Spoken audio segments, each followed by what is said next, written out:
Hello everyone, Paul Reinig here, and this is the second of 12 videos I will be making this year on the matters of the soul. Today I'm going to be speaking on the topic of true love is not an emotion, it is a state of being. I am that I am, and I am enlightened. In these words can be found everything you were born to understand and experience in this life, because they speak about true love.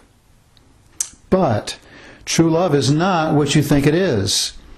Usually when you fall in love with something, such as a particular car or a home, or when you fall in love with someone, either way, you feel a wonderful emotion that you never want to let go of. Because of this, it's natural then for you to make that thing or person responsible for the way you feel. But the reason you do this is because you don't really know who you are. The truth is, this wonderful emotion you're feeling is not what true love is at all. It's actually just an emotion, manufactured by the mind. When you meet that special someone where both of you feel magnetically drawn to each other and sparks start flying, what's actually happening is that your soul is giving you an opportunity to experience who you really are. This is because life around you is always a reflection of you. Now let me explain further what I'm talking about. In my last video, I talked about how when someone triggers an emotion in you that you don't like, that this is your soul at work bringing you an opportunity to resolve an emotional aspect that was created either by you or a past life expression of your soul. I pointed out that the person who triggers you is really just a prop, and they're put there to reflect to you something that you haven't resolved within yourself. And I explained that when this happens, your job is to find the compassion that exists within yourself and to give it to this aspect. You were unable to do that when you first created the emotional aspect, and ever since then, that's all it's ever wanted.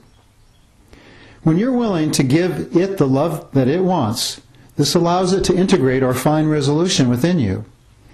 As long as you have emotional aspects that are unresolved, your outer world is always going to reflect them back to you so that you can come to know your true self. This is the beauty of life itself. It's as if, as a divine being, you chose to play an adventure game where you hid your true identity from yourself so you could then have the adventure of rediscovering it, which of course is that you are the creator of the game itself. You designed this game so it would appear to you as if you were going through a journey of sorts through time.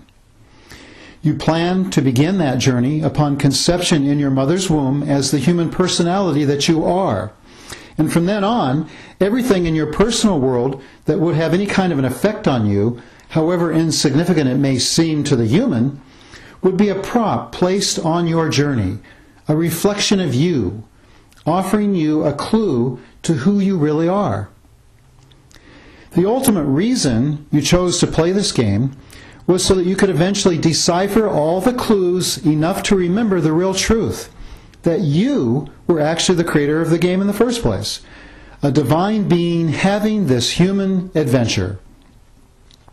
What this means is, you and your soul are actually one and the same. But the way you chose to design this game was so that you'd be able to have the experience of slowly discovering, and eventually through a period of time, finally realizing this truth. And until then, you knew that it would have to at least appear to you as if you and your soul are separate. So, whenever I may use the term your soul in this video series, I'm really just referring to the real you. So, getting back to my discussion about true love, your soul knew the best way for you to discover who you really are while playing this game was to be shown who you are not. This is the reason that you chose to make this world that of being a duality world. In other words, when you encounter opposites, you learn about both. Once you've had the experience of being cold, now you can understand hot as well, and so forth. The opposites give you contrast and therefore perception. Well, the same thing applies to understanding love. When you encounter the opposite of what love is, you now have the ability to understand what it is. But understanding what true love is, this was the most difficult task of all that you gave yourself while playing this game. Because love isn't something you just wanted to experience, it's who you are. It's a state of being. Your greatest desire when choosing to play this game was that you wanted to become an embodiment of love. This is why when you experienced a painful emotion for the first time, it did allow you to understand its opposite, or the wonderful emotion you call love. But it didn't necessarily help you to understand what true love and compassion are. That was something you knew you'd cultivate within yourself as you moved along your journey through time. You knew that eventually, once you became aware that you are indeed divine, that you'd start taking responsibility for being the creator of all those challenging experiences. In fact, you knew that's when things would start getting really exciting, because you knew that you'd be able to bring back the emotions that you once created but then pushed away.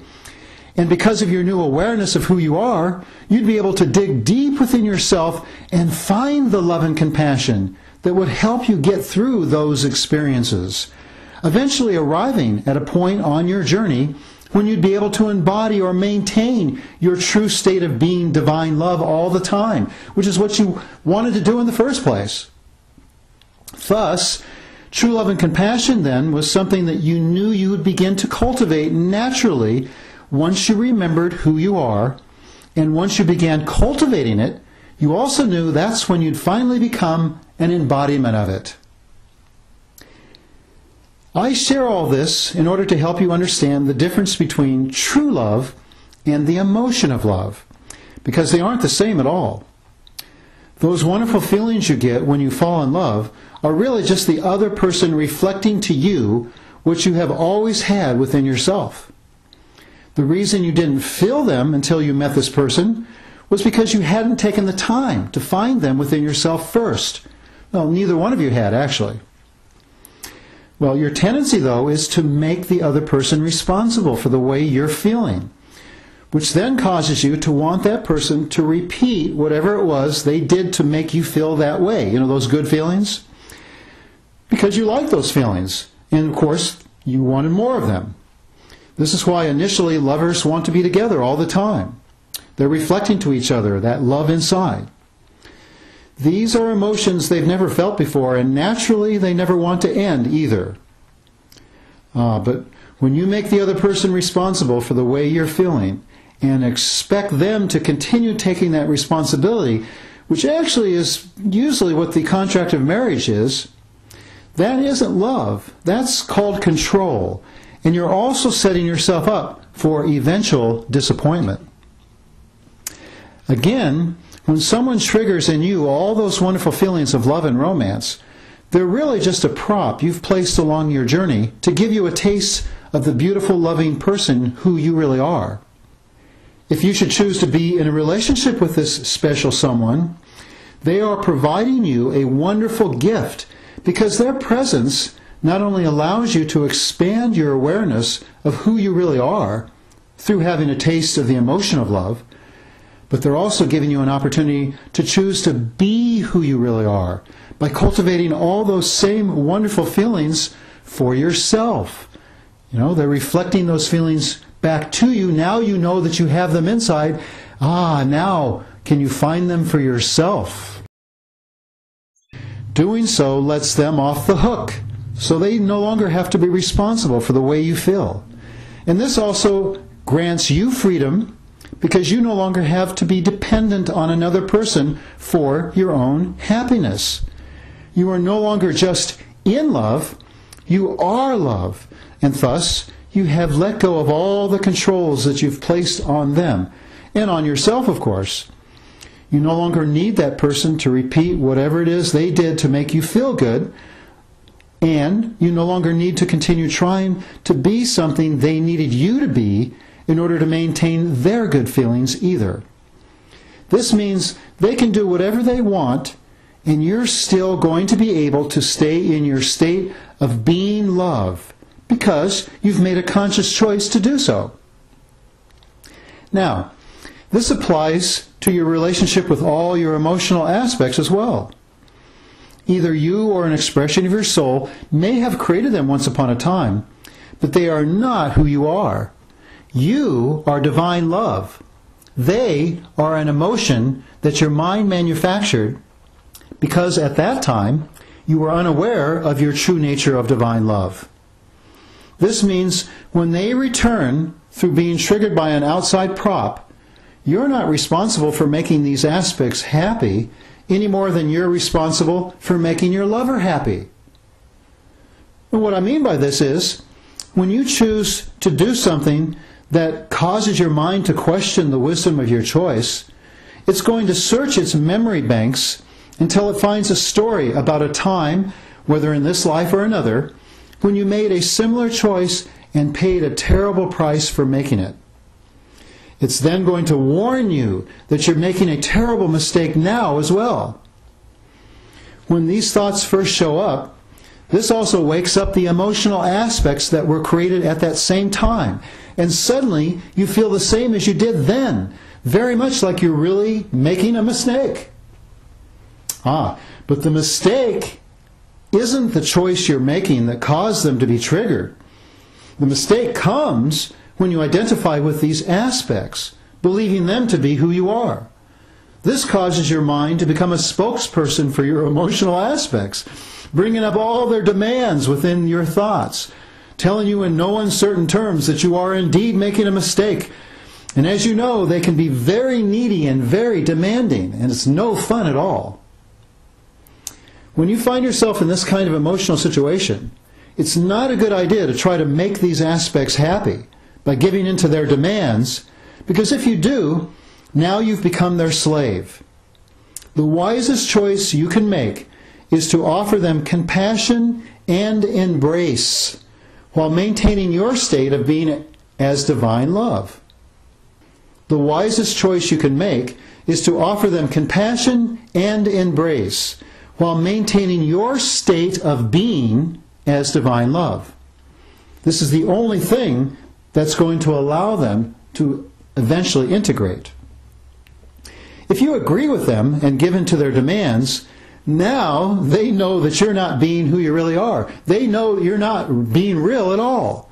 And they're going to wreak emotional havoc because of it. You might call it mutiny on board the ship of you. They rebel because what they really want is a strong captain who is a leader, capable of giving them direction by showing them who you really are. Without direction, they feel lost and confused, and thus they can easily amplify whatever the emotion is that they represent. As their creator, choose to invite them home. And if they don't want to come home, well, that's okay, but don't pamper them by giving in to their demands. So as you're feeling their emotions, remain standing in your state of being divine love. This is what will get them to calm down and feel safe. And that, of course, allows them to integrate. Now, of course, within compassion, there is room for being gentle with yourself until you're ready to choose this kind of true love. You may have a strong habit of identifying with their issue, for example, causing you to continually justify caving into their demands and thus remaining a slave to them. And that's okay. I understand this very well because I carried on like that for a long time. And the emotions of your aspects can indeed be extremely intense at times. But you know what? So are the intense emotions of being in love. And the only difference is that you want more of the intense emotions of love, so you will accept those. But because you don't want the intense emotions of your aspects, well, you'll push them away. This is why it's so much easier to fall in love with someone else than it is to fall in love with yourself. But whether you're feeling love or pain, both are still just emotions manufactured by the mind.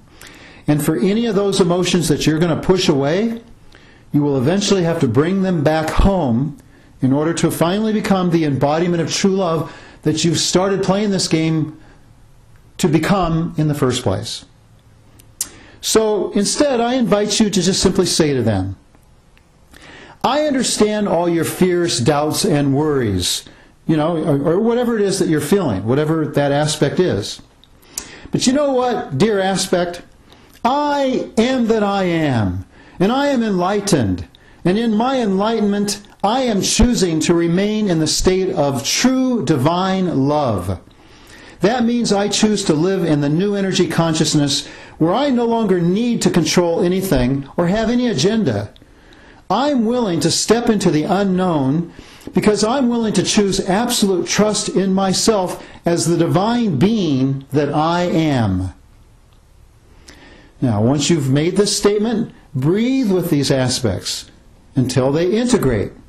They'll calm down, they'll eventually feel safe, and then they'll integrate. And then carry right on with the choice you were making that caused them to show up in your life in the first place. Thank yourself for this wonderful game you chose to play and for bringing to yourself all kinds of props that have allowed you to come this far on your journey, both wonderfully loving ones as well as intensely fearful or angry or even hateful ones. The entire experience has been allowing you to remember the divine love that you are, and has been giving you an opportunity to expand that love to levels that you've never known before. And this is an amazing thing. Look what kind of a creator you are. And after all, what more could you ask for than to be able to master true love? So when you say, I am that I am, and I am enlightened, these words say everything you were born to understand and experience. And they're an indication you've arrived at the end of your journey, and that the game is over, if you choose. Thank you for watching, and if anything I've offered here was of value to you, I invite you to make a donation accordingly. This will serve to keep your energy balanced, and it will be a powerful affirmation of your own creatorship and abundance. It will also allow me to continue creating these videos for your enjoyment and growth. So I invite you to go to www.masteringtruelove.com, and there you will find a donation button where you can donate any amount you choose, however much you feel that what you've learned from me is worth to you. Or, if you choose, you can click on the Contact button, and there you'll find an address where you can send me a check. So again, thank you for watching, and much blessings to all of you, my dear friends.